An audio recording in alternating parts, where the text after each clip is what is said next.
Assalamualaikum warahmatullahi wabarakatuh. Selamat datang FASDA dalam materi BIMTEK Fasilitator Daerah tahun 2023. Saya sebagai fasilitator nasional.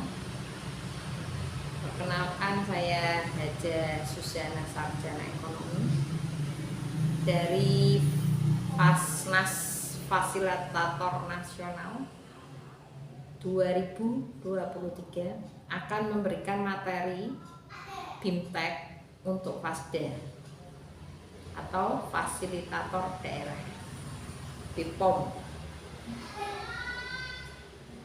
Materi kali ini kebijakan keamanan pangan. Keamanan pangan adalah kondisi dan upaya diperlukan untuk mencegah pangan dari kemungkinan cemaran biologis, cemaran kimia, dan benda-benda yang dapat mengganggu, merugikan, membahayakan kesehatan manusia, serta tidak bertentangan dengan agama, keyakinan, budaya masyarakat sehingga aman untuk dikonsumsi. Kebijakan pemerintah dan isu global, yaitu mengenai penanganan pandemi. Presiden menginstruksikan bahwa pendekatan ekonomi dan kesehatan harus ditempuh sekaligus untuk melawan COVID-19. Terus yang kedua itu penurunan stunting. Pada rancangan Perpres tentang percepatan penurunan stunting, keamanan pangan menjadi salah satu output pada penurunan stunting. Kemudian pembangunan berkelanjutan, yaitu keamanan pangan berkontribusi untuk pencapaian SDGs kedua tanpa kelaparan dan SDGs ketiga kehidupan sehat dan sejahtera. Visi Indonesia 2045 yaitu berdaulat, maju, adil, dan makmur. Mengapa keamanan pangan penting? Keamanan pangan itu penting jika pangan tidak aman, itu menyebabkan penyakit, sakit, keracunan, memperburuk perekonomian, Industri pangan, penjualan jadi tidak laku kalau tidak aman. Terus melemahnya kualitas generasi muda. Contoh kasus di Indonesia, kasus diare. Itu penyakit diare itu akibat pangan tercemar. Pada 1 tahun itu 10-22 juta kasus. Ini merugikan beban ekonomi negara 64,8 sampai 226,3 triliun rupiah. Contoh KIP kasus keracunan pangan, kejadian luar biasa. Itu paling tinggi di DKI Jakarta 13,33%. Paling kecil itu di Riau 2,22%. Masalah klasik keamanan pangan yaitu apa?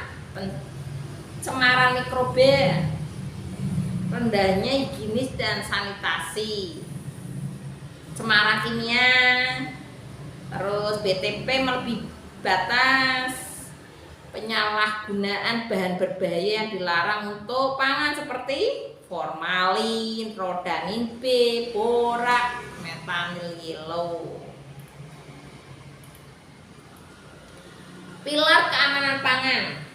Keamanan pangan itu mempunyai 3 pilar. Apa itu? 1. Jaminan keamanan pangan dan mutu pangan. Ya, kemudian memastikan keamanan pangan dan mutu pangan. 3. Hak untuk pangan yang aman, berkualitas dan bermutu. Itu semuanya itu kan dari pelaku usaha pangan ya. Terus pemerintah, terus ke konsumen. Peningkatan kesadaran keamanan pangan di semua pilar. Nah, di sini peran BPOM ya. Pengawasan obat dan makanan di peredaran. Terus pemberdayaan masyarakat. Terus mendukung kemandirian pelaku usaha. Dasar hukum pengawasan pangan berdasarkan Undang-Undang Nomor 18 Tahun 2012 tentang pangan. Ya, kelompok jenis pangan. Pangan segar, pangan olahan, pangan siap saji. Dan yang satunya lagi pangan olahan tertentu.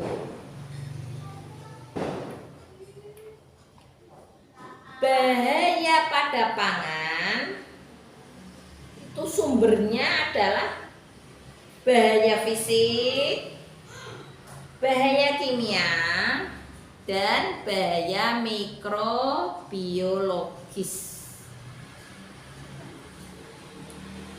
Ciri pangan yang aman. Pangan yang bebas dari pencemaran, cemaran kimia, cemaran biologi, cemaran fisik. Cemaran kimia, racun yang dihasilkan jamur. Logam berat, bahan berbahaya yaitu borat, formalin, pewarna tekstil. Penggunaan bahan tambahan pangan yang melebihi takaran. Terus cemaran biologi yaitu kuman, bakteri, protozoa, cacing parasit. Kemudian cemaran fisik, kuku, serangga, rambut, kerikil, banyak kan?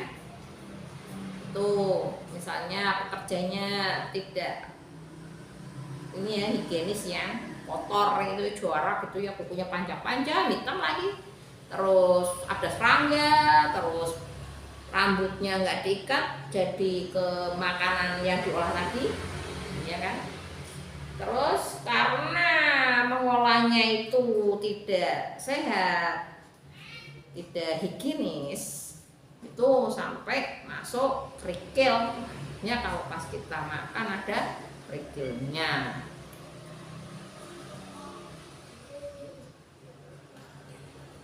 Menghindari bahaya mikrobiologis yaitu memasak dengan baik berapa 70 derajat Celcius ya. Segera konsumsi makanan yang matang. Simpan makanan matang itu kurang dari 10 Celcius atau 60 derajat Celcius. Pemanasan kembali harus seksama. Jaga perlengkapan atau peralatan dapur selalu bersih. Gunakan air bersih. Bakteri itu musuh yang tidak terlihat, bisa menempel pada tangan. Makanya kita memakai pas saat produksi makanan itu pakai sarung tangan. Hindari kontaminasi silang. Apa itu? Karena ini ada kecoa ya. Ini ada makanan masuk dari kecoa itu ke makanan ini yang basi, ke makanan, kecoanya pindah lagi ke makanan yang segar, akhirnya semuanya terkena kontaminasi.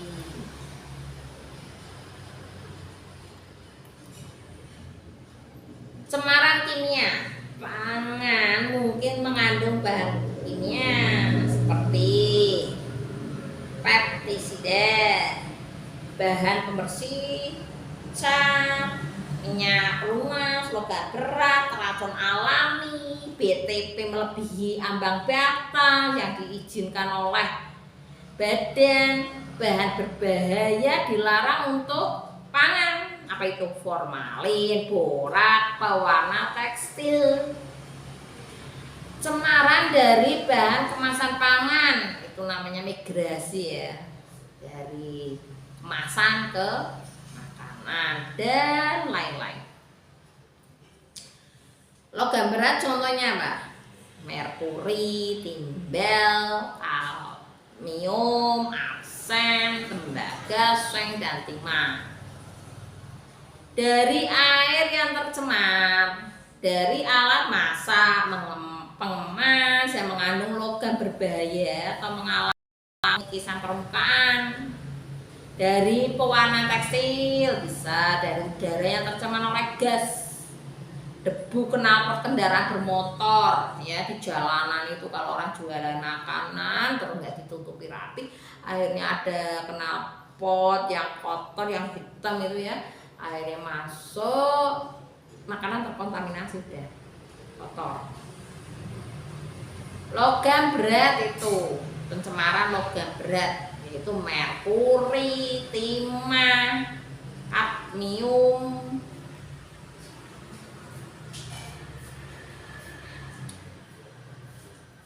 Pentingnya memahami karakteristik bahan pangan.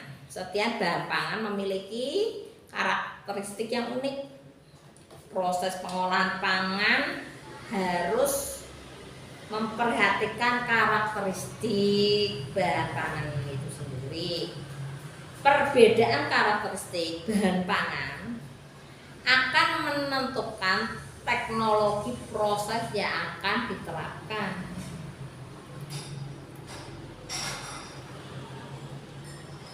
Mendefinisikan air. Kadar air menggambarkan kandungan air yang terdapat dalam bahan makanan. Kelembapan relatif ya, RH, menggambarkan kandungan air di udara. Aktivitas air menggambarkan derajat aktivitas air dalam bahan makanan, baik reaksi kimia maupun biologis. Aktivitas air paling umum digunakan sebagai kriteria untuk pengamanan pangan dan kualitas pangan. Aktivitas air merupakan indeks yang lebih baik dari kadar air untuk pertumbuhan mikroba, karena mikroba hanya dapat menggunakan air bebas untuk pertumbuhannya ya. Kategori risiko pangan.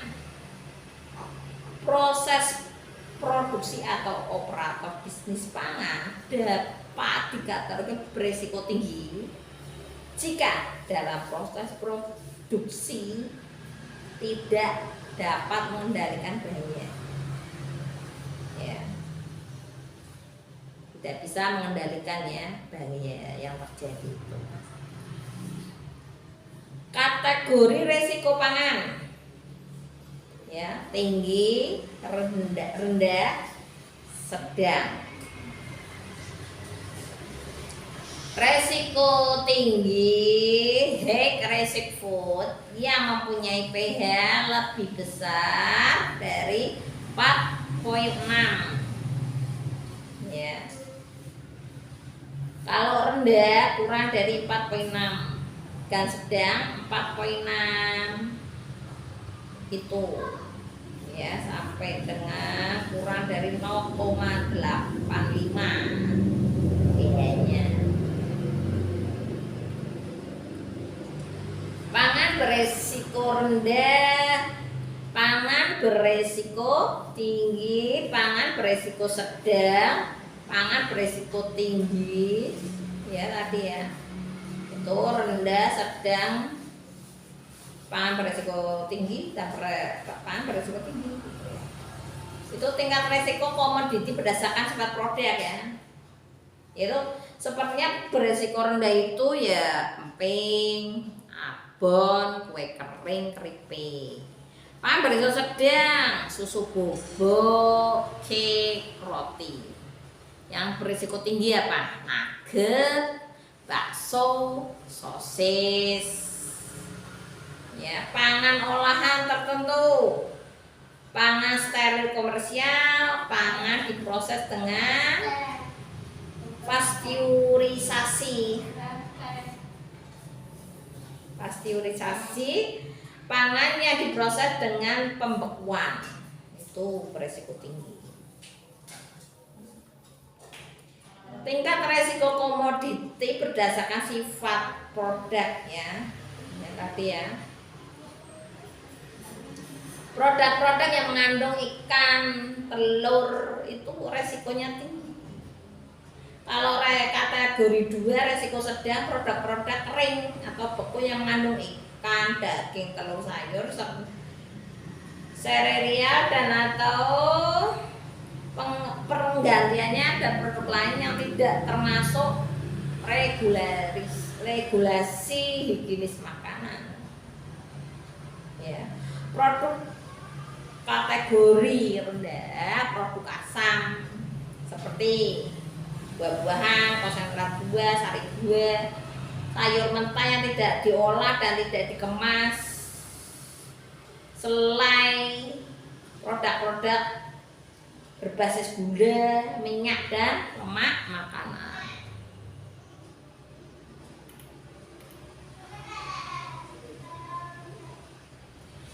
Upaya BPOM dalam program pemberdayaan UMKM atau masyarakat ya, diberdayakan ya. Tindak lanjut MOU ya, itu dari makanya BPOM dengan Ormas itu mengadakan MOU ya, kerjasama untuk memperdayakan masyarakat. Tujuannya apa? 1. Meningkatkan pemahaman dan kemampuan kader terkait dengan praktek keamanan pangan. Meningkatkan pengetahuan masyarakat atau pelaku usaha tentang bahaya dan risiko pangan yang tidak memenuhi persyaratan keamanan pangan.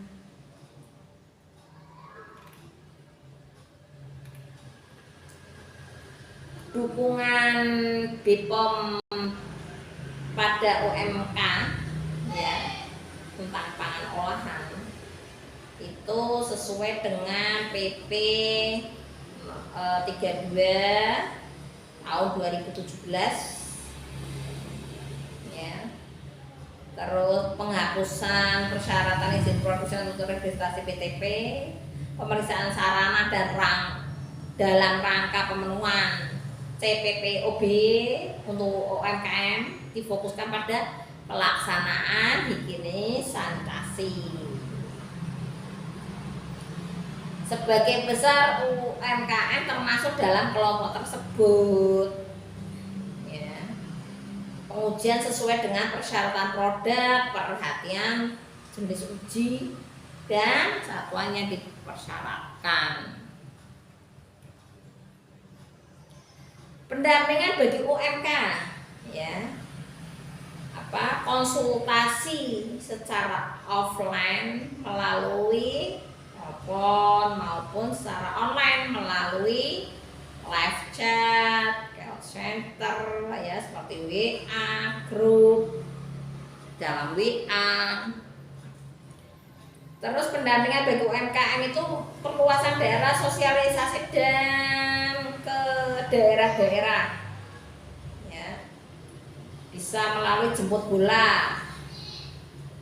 Terus aplikasi rumah, informasi registrasi pengolahan bisa, aplikasi sinergis pendampingan, registrasi pengenalan bagi usaha mikro kecil antara badan POM dengan stakeholder terkait, disinkronkan seminar online atau webinar yang dapat diikuti oleh seluruh masyarakat termasuk UMK pangan.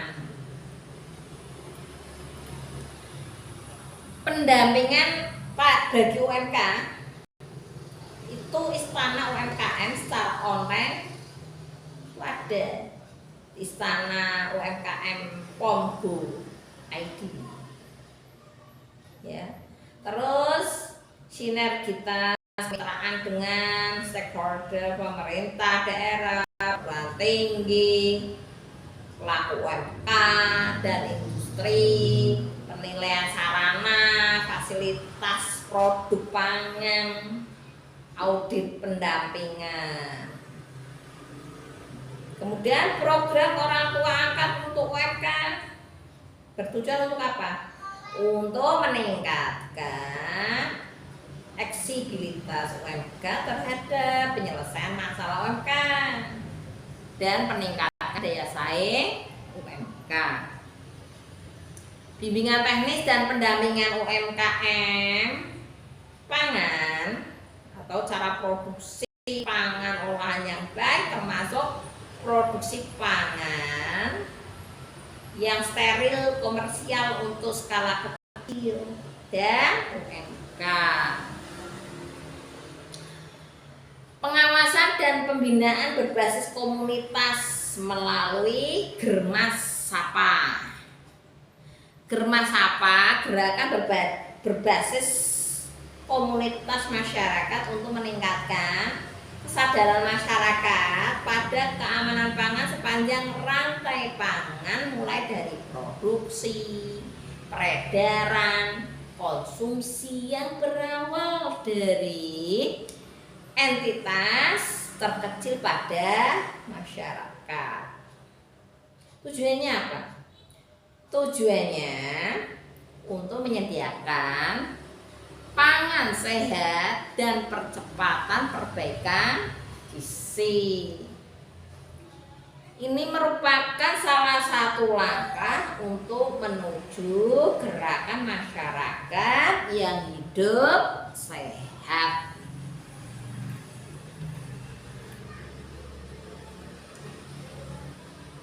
Penutup, peran serta masyarakat di bidang keamanan pangan diperlukan agar mampu memenuhi kebutuhan pangan yang aman sampai pada tingkat rumah tangga. Mari mewujudkan keamanan pangan di Indonesia menuju SDM unggul, Indonesia maju. Terima kasih. Wassalamualaikum warahmatullahi wabarakatuh. Selanjutnya bisa di like, subscribe, and comment di kolom komentar ya teman-teman, sahabat-sahabat semua. Fasilitator daerah siap berjuang untuk maju jaya. Terima kasih. Assalam.